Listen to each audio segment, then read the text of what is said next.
السلام عليكم ورحمة الله. شوفوا يا جماعة الخير أنواع الدوج. هذا دوج، وهذا دوج أو دوك، وهذا محار اللي داخله نسميه خرط اللحم. يعني هذا كله ناكله، هذا النوع هذا النوع هذا النوع، بس هذا البعو ما ناكله. يعني هو مو بحرام، لو واحد يحبه ياكله عادي، بس احنا في الامارات ناكل هذا وهذا الدوج والمحار. بالنسبة لهذا، هذا يطلع فوق الحد في الرمل النعم. يعني طبعا هاي الحين فلجة وحدة تي الثانية عليها، وهاي سبحان الله تنزرع في الرمل، بتكون بهالطريقة.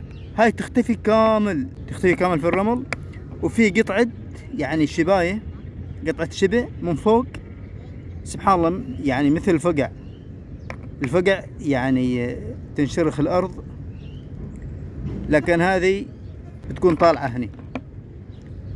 فلو شفت هذه الشبه الصغيرة موجودة، فيعني تأكد ان في دوجة تحت، مع ان حجمها كبير لكن تختفي كامل.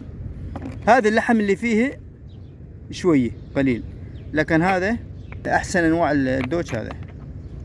هذا فيه لحم زيادة، ونفس الشيء المحار فيه لحم زيادة. كل ما كبر المحار كل ما في خرط زيادة او في لحم زيادة. طبعا هذا حجمه صغير، وهذا البعو ما ناكله، بس يعني الناس اللي يسافرون تايلاند وهذا اكيد يعني ياكلون هذا، يعتبر هذا كل السي فود، بس يعني احنا تعودنا على هذا.